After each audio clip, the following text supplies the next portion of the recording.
Hello and welcome to this second module in the personal development programme for the Adult Hub at Autism East Midlands. My name's Hannah Harris and I'm the founder of the Autistic Advantage, who have created these modules for Autism East Midlands.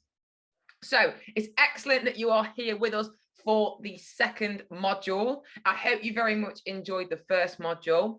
And in this module, we are going to talk in detail about routines. And we mentioned this in the previous module when we talked about how we manage coping energy and what are the methods for this. And it's really important that this module sits alone and as its own unique topic, because it is so important and it can have such a profound impact upon our coping energy. So a quick recap about coping energy. We talked about how it can support us to develop our self-awareness, and hopefully you have been applying what you have been listening to in the module, and you have been developing that self-awareness and having a look and seeing where you are, in the morning, where you are in the afternoon, what types of things have increased your coping energy and what types of things have, maybe reduced it. You will now be starting to develop an understanding of how you operate at different coping energies and building your ways of recognizing that. Now, if you are listening to these once per week or once per few days, do I expect you to be the master of coping energy yet and have a plethora of self-awareness yet? No, because that would be unrealistic, and it depends very much so on our starting points. It's very important to remember that when we go upon this journey, this is all about you as an individual. It's all about getting to know your individual self. And if you are basing your success upon what others are doing, we're very unlikely to ever feel success. We're only within, the race of life with ourselves. Okay, so we just need to think about where we are now versus where we were before. Some of you may have been able to implement strategies already because, as we discussed, you don't necessarily need to be going out and buying lots of materials and doing all these new things. It's just about thinking about, actually, how do I structure my day? And we're going to talk about this more throughout this module, obviously, but, even down to thinking about where you eat or something that seems so simple as that can really have a profound effect and become a strategy within itself.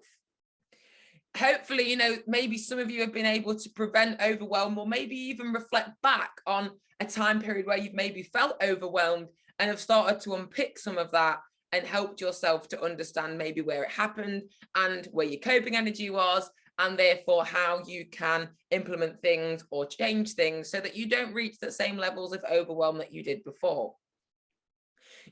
Some of you may have been able to really manipulate your coping energy so far. And if you're not, these are great benchmarks for you to aim towards. Yeah, like I said, this whole process from start to where I am today, and I'm still on that process, it's been over a significant period of time.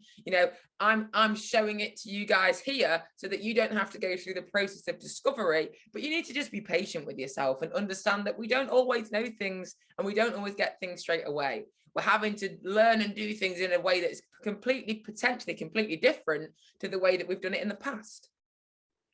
And maybe you've shared this with others. Maybe you've started to be able to talk about this, maybe with a partner, maybe with a family member or a friend.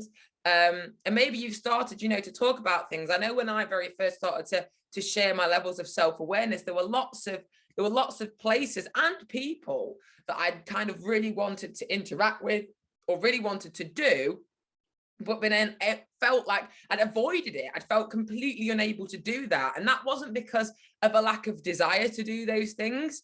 It was due to a complete lack of strategies, which then impacted on my ability to cope. And then it wouldn't work and I would feel overwhelmed and I would just feel like a failure. And it really wasn't that. And opening my eyes to this, I felt that kind of hope. And I shared that with people. And I said, actually, I really do think that I'll be able to do that, once I've developed my strategies, etc. doing it this way hopefully will allow you to do a lot of the things that you really want to do that maybe you've counted yourself out from. I know like concerts are a really big thing for me. I had favorite artists or favorite acts, you know, theatre, concerts, and I just counted it out because of like I can't manage with all the people. And now that's something that I do regularly. You know, so but if you're listening to this and you don't feel like you've been able to take in or maybe apply a lot of the things or engage in the activities, I ask you to stop now and go back and revisit and have some more time going through those coping energy activities, because without those activities, you are potentially going to find this, well, you will find this next section more difficult, or it will be less valuable because you've skipped a step in between.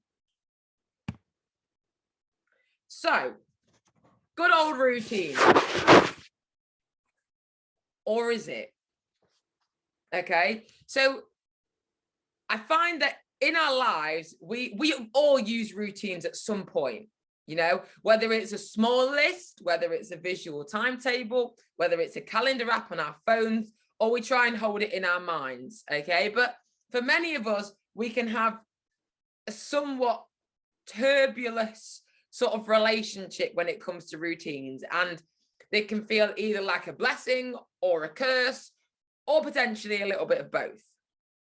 And, you know, I'm definitely somebody that has felt, you know, in the past that routines hadn't worked for me. And I felt that really strongly. I was like, I don't need a routine. Routines hadn't worked for me. I know what I'm doing throughout my day, and I'm just going to bustle through and I'm going to do it.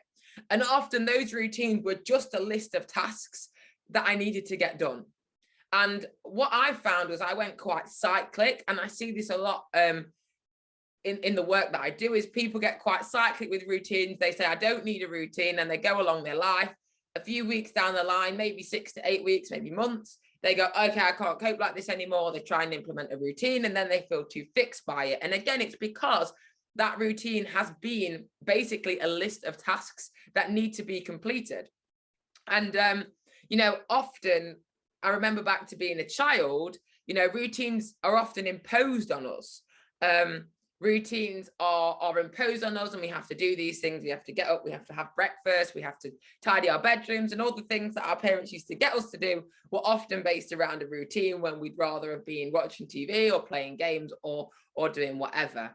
If you received your diagnosis when you were younger, very often one of the first recommendations that are out there is to implement routines for autistic children. So, you know, if you have had that routine all your life, you may well enjoy it and love it and think, wow, Hannah, how can I tweak my routines to improve my coping energy? Or you may be thinking, oh my gosh, not another routine. I've absolutely had my fill of this. I don't want it. And that's I completely see where you're coming from, but I'm going to ask you to keep an open mind, because we are going to look at this from a different place, from a different perspective. And I'm really hoping that means that you will see it in a different way, you know. And this is the big question, you know, that I'm going to ask you in a moment, you know, about how we build routines, because this is hopefully going to change your perspective on that. And a big reason that I want us to move away from this sort of task orientated sort of routines is because I know for me, and I see it a lot in others, is when you don't finish those tasks, you feel like a failure. You're like, well, I did 4 out of the 6 or 5 out of the 6, and I didn't get them all done, and I just don't feel satisfied. I feel like I've not completed as much as I could have done, or maybe I should have done. And, you know, I don't want that as our feeling, you know, and it brings me on to this, you know, do you build routines around regulation or task completion? And I want you to have a genuine think about that. I just want you to think for a few seconds. Do you build routines around regulation or task completion?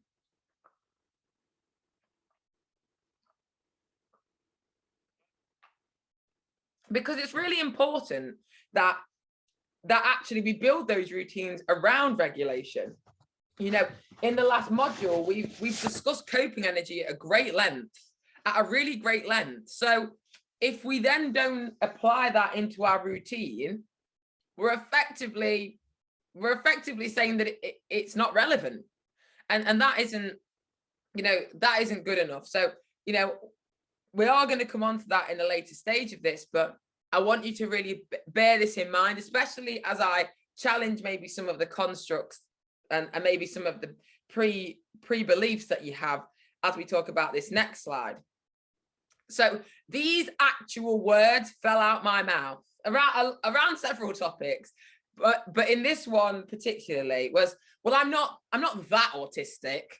Like, I'm not that autistic that I need a routine, because in my mind, a routine was pictures. And when you Google it, and you'll see, you go into Google Images and you've got this wonderful pictorial diagram of a blow by blow account of how to brush your teeth and etc. Now, the irony in that is actually I do use very similar methodologies now, but when I first looked into this, I was like, no, I'm not autistic enough for that. That's not me. I don't need that. I'm not that autistic.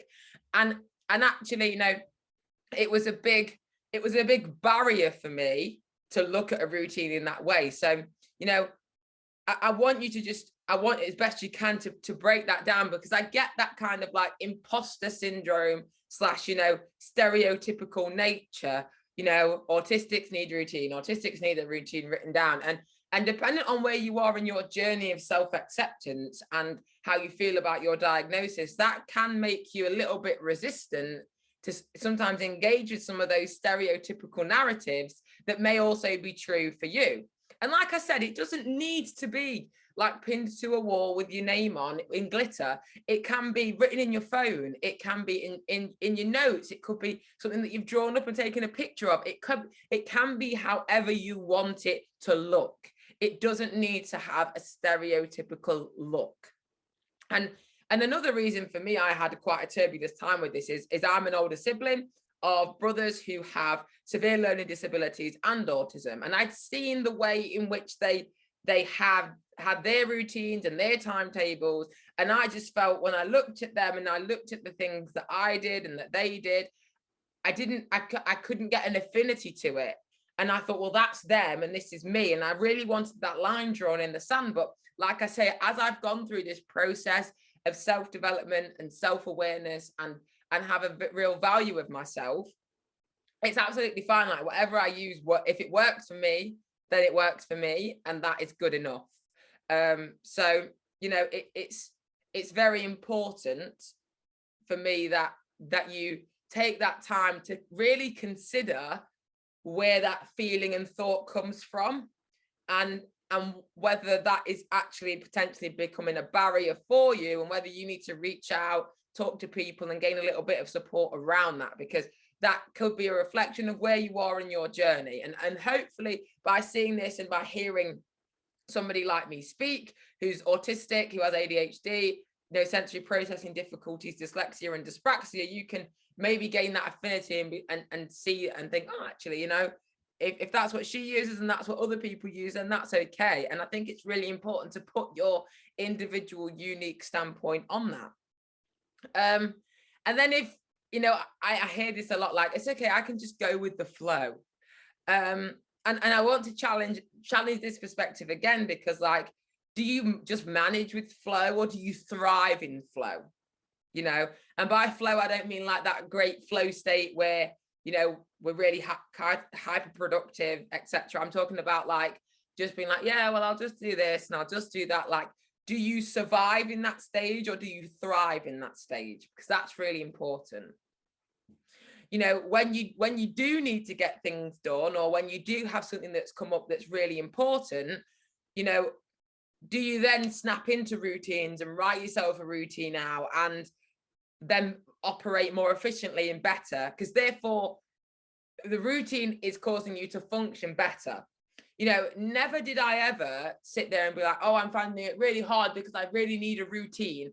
It didn't work like that. What happened was I developed the routine, I implemented the things into my routine and crafted a really great routine. And then I saw how things improved. and then I tweak the routine so that it improved more.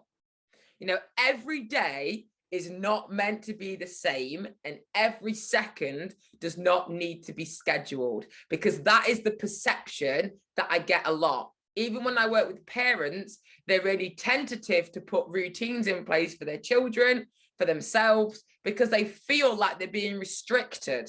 They feel like they're missing out. And it's not about a lack of variance. And I'm going to show you that later on when I show you my personal routine, so that you can see actually, okay, where there is always potential for variance. Okay. Life shouldn't be boring. Life shouldn't be mundane, whatever your version of mundane and boring is. Some people like to do something different in the evening every single day. Some people like to do the same thing. It's completely up to you. This is individualized. At no point am I going to say, this is the way to do it, because that negates all of your uniqueness, and that is not going to make you feel successful. Again, you then end up looking and thinking, well, I can't do that. I don't operate like that, so I must be a failure. And that isn't what we want. Okay, that isn't what we're thriving for, and we're thriving to produce. I want you to be empowered. I want you to feel like, yes, this is me. This is how I'm doing this, and I'm feeling it. I'm doing really well with it. You know. This is why routines are important. This is why routines are important. The point of routines is to enhance and bring consistency to your coping energy. This is what routines are about for you now. Okay? It's to enhance and bring consistency to your coping energy. Okay? It isn't about the tasks which need to be done. It isn't about which order those tasks need to be completed. It isn't about how many tasks we do in a day or how successful we are at that number of tasks. It's about managing and bringing consistency to your coping energy to ensure that you feel regulated throughout your day. So when you go to plan out your routine, when you go out to craft that routine, this is what you need to ask yourself. Is this action here? Is adding this action, is taking away this action, is moving this action, bringing consistency and enhancing my coping energy? And if the answer is no, you need to consider, okay, is it an absolute must do? And do I need to get charges either side? Or do I need to move it? Do I need to change it?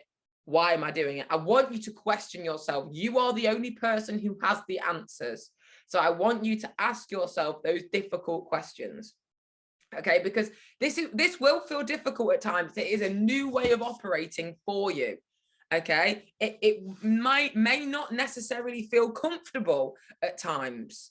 Okay, but I promise you that going through and considering, okay, where's my coping energy at now? Okay, actually, you know, and do that trial and error. Let it run for a few days. After a week, if you're thinking, oh, this is not quite working, I'm just going to change that. It's not a rush and it's not a race. It's not a rush and it's not a race. Okay, you might not see that consistency and enhancement till a little bit later down the line. Okay, but you will see it. You will get yourself there. So we're going to get practical. We're going to think how we build an effective routine, because I've given you all the theory now. I've opened your mind. I've you know, supported you into thinking, okay, I'm going to give this a try, Hannah. But now what? So how do I get there? And the first thing we're going to think about, the first and most important thing, is to consider non-negotiable times.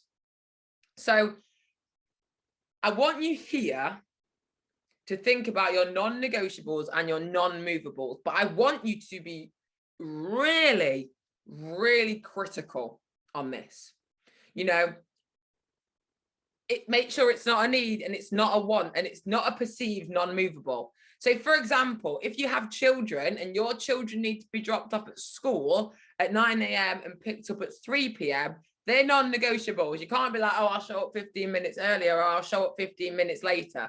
They're non-negotiables. They have to happen. That is a set time frame. Because like I said in the previous slides, This isn't about doing the same thing every day at the same time, but there are certain aspects which need to be done at the same time. You know, so like I've said here, work, you know, if your working times are non-negotiable and you need to be at work at a certain time and leave work at a certain time, they're non-negotiable times. Unless like I said, you can always go to your employer if you feel that that's really important and the job that you do enables you to maybe move and shift times. It may be worth a conversation with your employer further down the line. Maybe you work best starting an hour early, and that actually doesn't matter for the job that you're doing. Volunteering, you know, if you volunteer and that's at a set time, you can only go at that time. The same with clubs. You know, personally, I kickbox. I can choose from 3 different times where I kickbox. So that isn't particularly non-negotiable. In a sense, I'm going to do it at some point in the week, but I had the opportunity to pick, and it didn't really matter where I go. And I can still move and shift and change that if I wish. Again, we've talked about children, you know. Additionally, like if your children have clubs, is there a choice where your children go to their clubs or not? You know, if you have appointments, obviously they can't move. And then you just need to think about any other commitments that are absolutely non-negotiable. You know, if you go and help a family member with their shopping or cleaning, you can actually negotiate on that, you know. And I think sometimes we lean in to thinking, well, someone's told me to come at this time, so I'm going to come. Especially if you're quite literal, well, I was told to come there, so I'm going to come there. You don't actually think, actually, no, it doesn't work for me there. Can you do 2 hours earlier, or can you do 2 hours later? Especially if you are the person helping somebody else. Okay, so try and consider where your flexibility is and explain about your coping energy. Explain, you know, actually my coping energy is quite low. Then I don't feel like I'm as productive. And if I came here, I feel like I'd be better, you know? And you, like I say, I want you to be hypercritical, okay? And I want you to really challenge your mindset and ask yourself, is that non-negotiable? Is it really? You know, for me, and I have personal non-negotiables, but, you know, the first thing you need to get down is are those things there? Okay, that is most important. And this is the extreme of it. Okay, for me, my non-negotiables are when I wake up, when I go to bed, and they are windows of time, and we're going to talk about that later, and the time that I work. Now, I'm self-employed, so I can move my times of work if I really wanted to, but that's not the same for everybody else. So, you know, they were my non-negotiables. Everything else on here, absolutely everything else on here can move. Everything. You know, I don't have to have breakfast after I shower. I don't have to have breakfast at all. Everything has got the potential to move. And that's what I mean about non-negotiable. So be really critical. Okay. So that was the first step. So step 1 was to establish those non-negotiables. Step 2, and this is where it becomes really important. So once again, if you haven't engaged with the resources and the activities from the coping energy module, this is where things are going to start to feel very disjointed. So if you haven't gone back yet, stop now, go back and read through that and listen through that. So that journal that you created, I want you to look through that journal for patterns. Okay, what happened over and over again? You know, did that happen the same on specific days? You know, for when I worked in schools full time, we used to run a 2-week timetable. So we'd run a week 1 and then a week 2. So week 1 and week 2 would look different. So it would take 2 full weeks for me to get back to Monday. So it would take, you know, for me to get patterns, I really want to see a minimum of 3 of that day play out. So if I wanted to see a week 1 Monday, it was going to take me 6 weeks to see that because it only happened once every 2 weeks. So you may need to journal for a little longer. Me personally, I still journal my day and my coping energy every single day. Every single day. I do it once a day. I do it retrospectively. So I do it the morning after. Okay. And that's why I do it, because things change and patterns emerge that you hadn't seen before. And sometimes when you start to manage coping energy in one area, it starts to become more apparent in another area. You know, this is going to help you to recognize if your coping energy is low often. You know, if you are looking through that you know, journal and thinking, and then looking at your levels of coping energy and thinking, actually, my coping energy is really low all the time. This is a good opportunity to see that, because we see actually we need to embed charges into your routine more regularly to start to find out where the hot spots are. You know, for me, I know my hot spots afternoons. I'm much more of a morning person. I'm much more kind of optimistic, and I have to do a lot more in the afternoon to raise my coping energy. You know, I find it difficult to think and structure sentences in the afternoon. You know, so I know that from journaling. So I put things in place to make it less of a barrier. The other thing that's really great that will come of this journaling is it will help you to consider environments. Now, when you write your journal, you may not have put like, it was really noisy in here and it created this problem. What you might see is that actually, you know what, every time I go shopping, or every time I have to do this in the day in this place, the effect afterwards is not positive. It's quite a negative vibe after it. And that then helps you to identify that you need strategies maybe around that environment before, during, and after. So have a check through. Is it the place? Is it when you come from a particular place? Is that draining the coping energy? Is that where you need the strategy? Okay. And I want you to think about this really clinically, because just because you don't have your hands over your ears doesn't mean that that environment isn't noisy and that doesn't drain your coping energy, or just the sound in that place drain your coping energy. Everybody has sensory differences. So when you're completing this section and monitoring it, don't forget the impact on the sensory world for us and our coping energy. And that is for everybody. Every single human being in this world has different sensory differences. As autistic people, yes, we may process them differently or more or less, but it's really important that we think about that, because that will be something that will come through more subtly through your journals.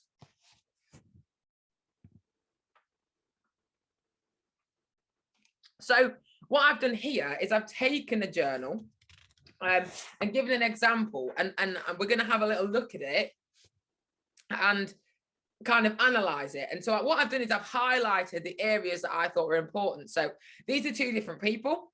So you've got person one. Person one arrives at work, really good mood and ready for work. They got lots of achieved and felt really positive. Throughout that time, they were singing along to the radio, and they had a meeting at 12 p.m. and felt drained after that. They were then finding it difficult to concentrate on what they were doing at lunchtime, and they couldn't decide on what to eat. They then came home in the evening, and the shoes that they'd asked their partner to move and put away were still in the same place, and they just lost it. They were shouting and everybody ended up upset.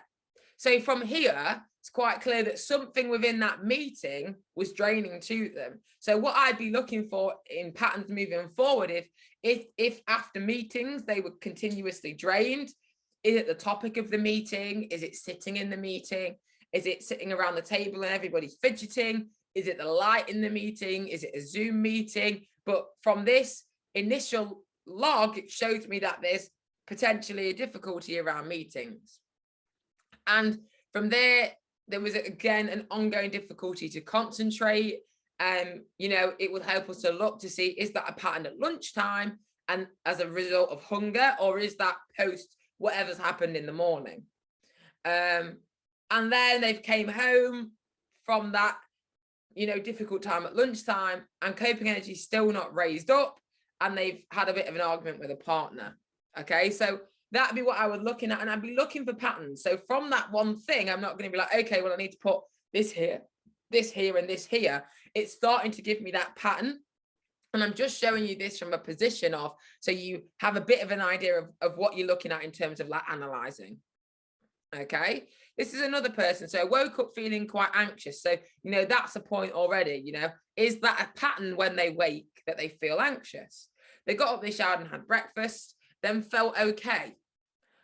Mum and the person went to the supermarket. It was quiet.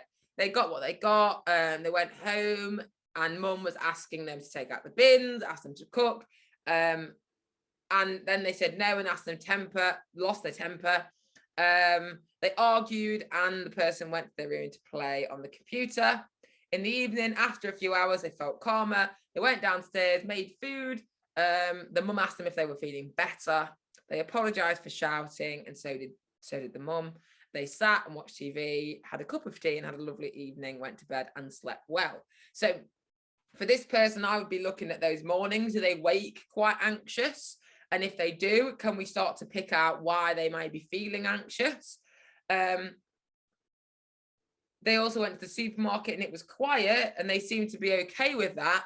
But then following that, when mum started to ask them to do things and started to communicate with them, they've kind of just shut down, lost their temper. So, is this about being asked lots of questions all in one go? Or is it about being in the supermarket and that environment being difficult for them to manage with? Went and played their computer and then had a great evening. So could be argued that that comfortable environment of their bedroom has supported them to charge their coping energy a bit more. So we're going to look at what charges it in a little bit later, and we're going to come back to these scenarios, and I'm going to show you how we can add into it.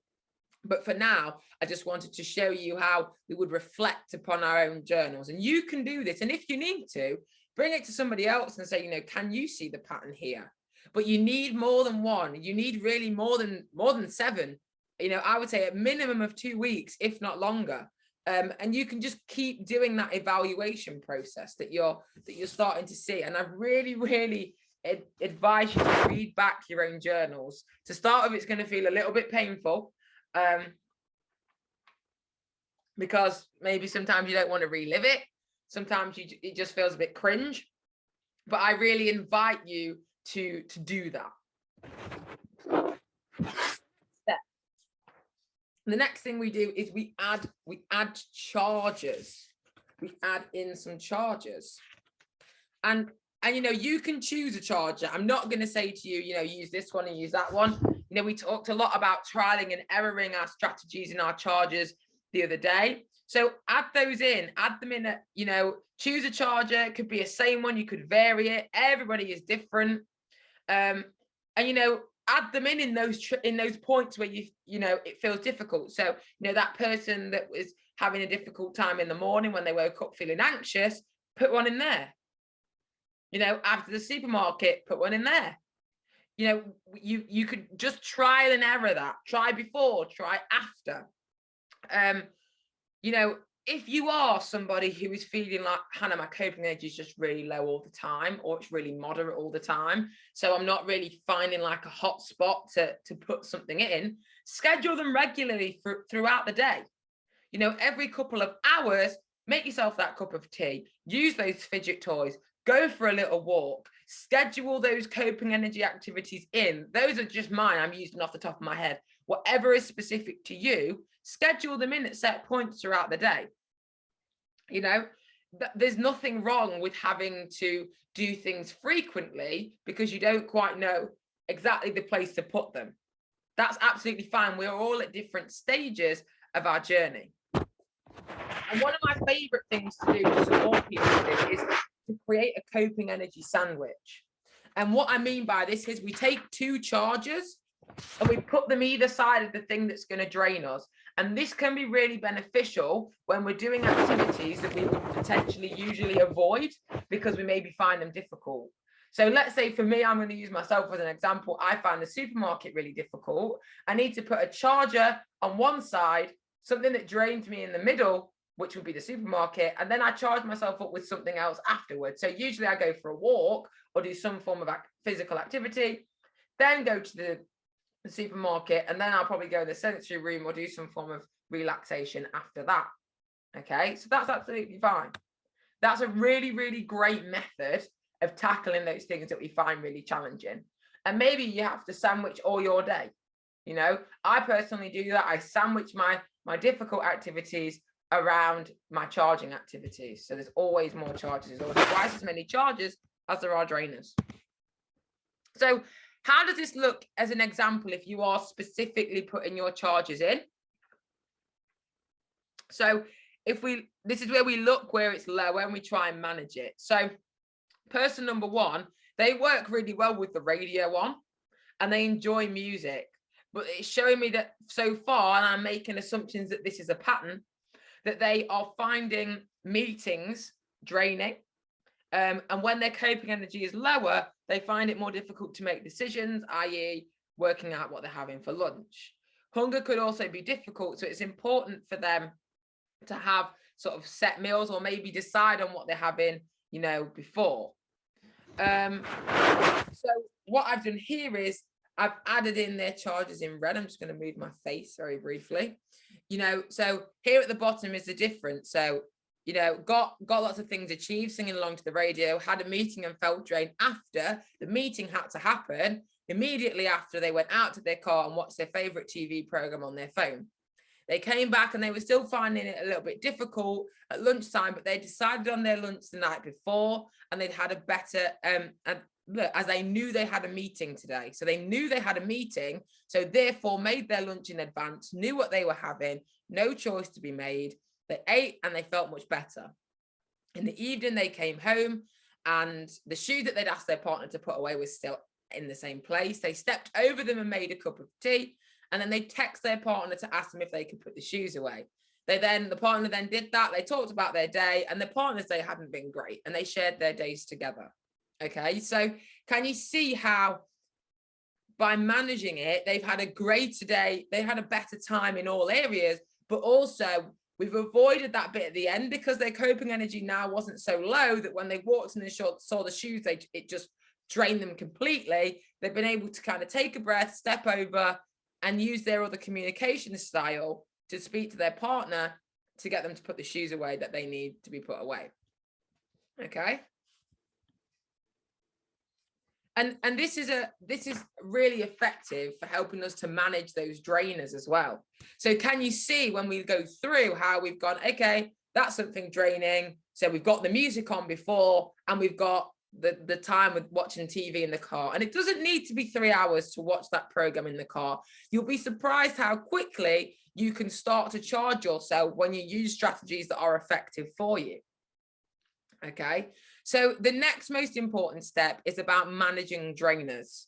Okay, so the biggest thing is, first of all, is can we change the timing of that thing? Can we move it to our best point in the day?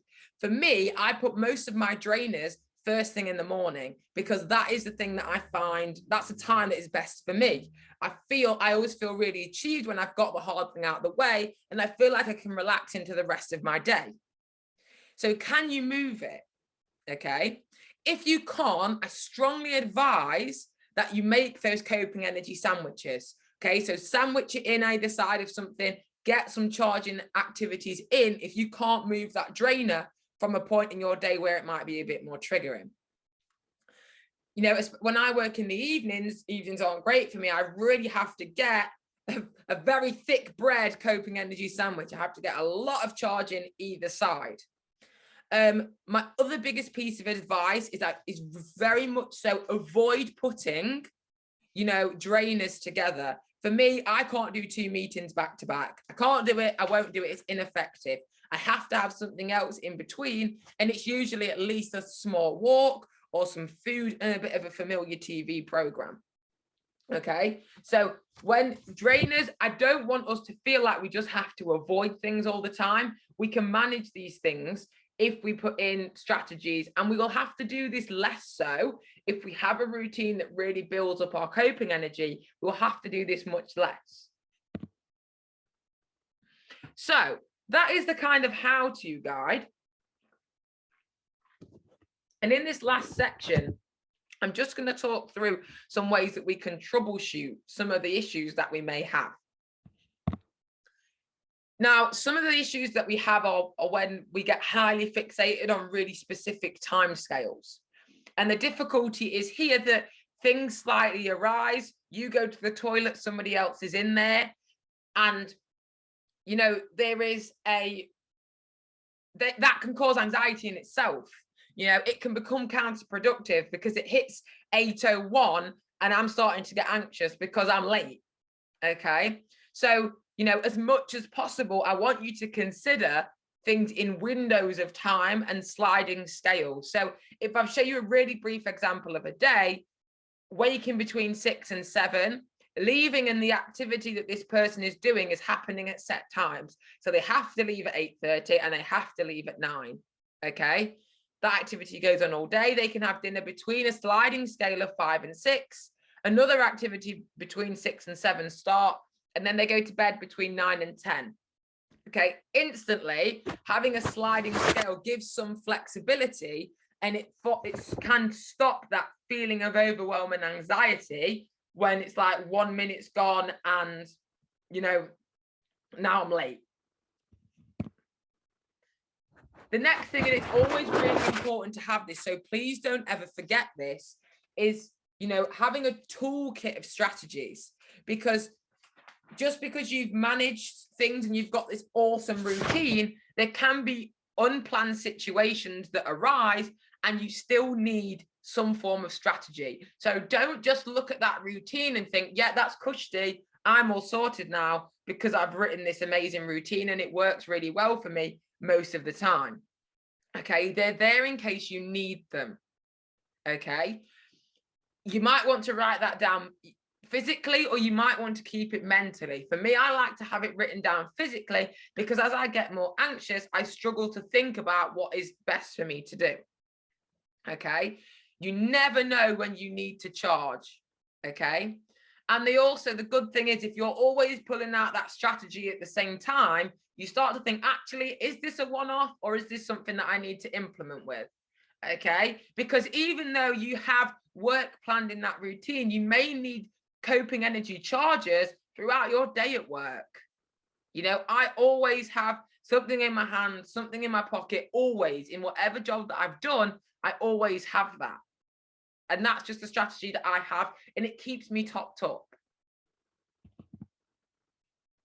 The other thing is to keep journaling, keep reflecting.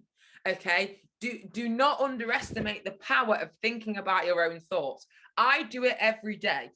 You know, even, you know, in mental health research and supporting people with anxieties and things like that. So not even necessarily in the autism space, there's real research and a wealth of, you know, knowledge about journaling and getting out those feelings and getting, you know, reducing our cognitive load, because we hold a lot up there. It will keep showing you the patterns. It will keep helping you to navigate changes within yourself and within the world around you. And then it allows you to modify your routine if you need to, because what can start to happen is we can start to loathe the routine and blame the routine when actually things have happened around the routine. And now the routine needs to be changed because it no longer serves a purpose. And that too is fine. And that may be difficult for us. But if we journal and we see this happening progressively over time, we feel in control and we just go through this process again. If you're still part of the hub, you can still access this video and anything else to help you reframe and rethink about it. So just to give you an idea of a routine, this is the foundations of my routine. Okay, so I'm going left to right, and I'm going row 1 and row 2. So I wake up between 5 and 6. I weight lift. I then shower. I have breakfast. I work in the morning. I go for an hour to 2 hour walk. I then have lunch. I watch a familiar TV program whilst having my lunch. I then work in the afternoon. And then I have some social time. It might be face-to-face. It might be a phone call. It might be a club. It might be going to play pool. It might be playing football, whatever that is. I then watch a familiar TV or a movie, and then I go to bed. Now that is the foundations of my routine. Do I walk in the same place every day? No. Do I walk for the same amount of time every day? No. Do I sometimes go to Costa partway through the walk? Yes. You know, do I sometimes have a bath instead of a shower? Do I sometimes have a bath before bed? Yes. But this is the foundation of what I do, because for my coping energy, it works really well. Okay. So you can have that foundation and slightly deviate off. Do I sometimes go out for a meal and then go to the cinema? Yeah. But I do it within that social time TV movie window because it works best for me. Okay. On the weekend, it looks very similar, except work is replaced with activity. You know, sometimes the activity is work, sometimes it isn't. That's just my personal, perspective. And like I said, if you don't work, and there is nothing wrong with, what we are all individual, we are all unique in our positions in our lives. Those blocks are just something different. Okay, so this is my foundation, this is my structure, but it might look very different for you. Some people work later in the evening and can go straight to bed. My body doesn't work like that. I can't do that. It's unique and it's individual to me. Some of you may hate exercise. Exercise then comes off. So as you can see, for me, food and exercise are really important. I exercise twice and I eat at least 3 times. Dinner isn't even on there. That's a crime. I'm seeing that now. But yeah, so this is just my foundation here, and that can help you to create your foundation. That is it. That is all that I have written down. Okay, it's not complicated. So that is the end of our session on routines of this module. If you have any questions, please write them down and bring them to the monthly hub sessions. See the frequently asked questions of the section of this module as it grows and develops. And feel free to ask your questions in the personal development section on the hub as and when that is available to you. Thank you very much for listening. I am Hannah Harris. This has been created and presented by Hannah Harris of the Autistic Advantage for Autism East Midlands and the Adult Hub. Thank you very much. I hope you are well. Take care and bye for now.